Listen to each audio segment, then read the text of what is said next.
관상학에서의 귀는 이마와 같이 유년 시절의 행운을 상징한다. 조금 디테일하게 들어가면 이마와 귀가 못났다면 성장하면서도 부모의 도움을 별로 못 받았다거나 유년 시절 그리 평탄한 유년기를 보내지 못했다고 해석한다. 좋은 귀는 크게 보면 큰 귀가 좋고 귓볼도 도톰한 것이 좋다. 귀의 크기는 절대적이 아니라 얼굴 비율로 했을 때를 말한다. 귀가 큰데 얼굴도 같이 커서 비율적으로는 귀가 작게 보인다면 큰 귀는 아니라는 것이다. 큰 귀는 왕성하고 활동적인 사람을 말하고 작은 귀는 젊었을 때 건강이 나쁘고 조용한 성격을 의미한다. 큰 귀는 스케일이 크고 작은 귀는 큰 귀에 비해 스케일이 크지는 않으나 색깔이 좋다면 인성이 바르고 착하다.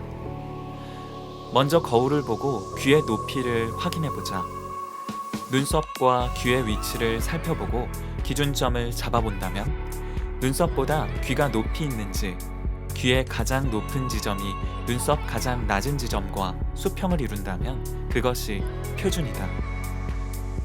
귀가 눈썹보다 높이 있다면 이상주의 사상을 나타내고, 귀가 눈썹 아래보다 낮은 위치에 있다면 보다 사실적인 사람이다. 귀의 높이가 눈썹보다 너무 높이 있다면 엉뚱한 생각을 하는 사람일 수 있다. 너무 낮은 귀는 사실적이지만 나쁜 성격을 의미하기도 한다. 그리고 귀의 색깔은 하얀 귀가 좋고 귀 색이 어두울수록 좋지 않다. 물론 귀의 색깔은 관상학을 떠나서 의학적으로 건강과도 연관이 있기 때문에 당연히 밝은 색을 띠는 것이 좋다고 할 수 있다. 귓볼은 살이 많아 도톰한 것이 좋다. 귓볼이 늘어지면서 밝은 색을 띠고 귓볼 방향이 입 쪽을 향해서 내려가 있다면 부귀하고 재력이 있다. 또 귓볼은 나이가 들면서 살집이 생기기도 한다. 하지만 60세 이후에도 귓볼에 살이 없는 사람은 가난한 삶을 보낸다. 귀는 큰데 살집이 없다면 건강운, 재물복도 없다. 이런 사람들은 절대 부동산 거래나 주식 같은 것을 하면 안 된다. 귀의 크기나 모양이 짝짝이라면 유년 시절 부모와 인연이 멀다는 것을 뜻한다. 부모님이 이혼을 했다던가 부모 중 한 명과만 자랐을 확률이 높다. 어릴 적부터 정서적으로 불안정한 상태에서 성장할 수 있다.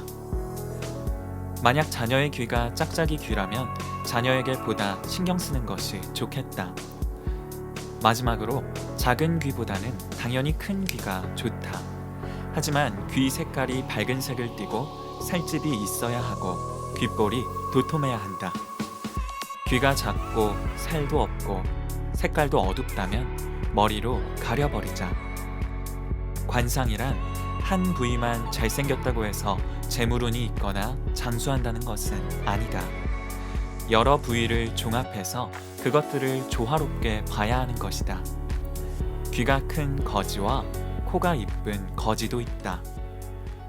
나에게 작은 통찰력을 가지고 있다고 생각하자.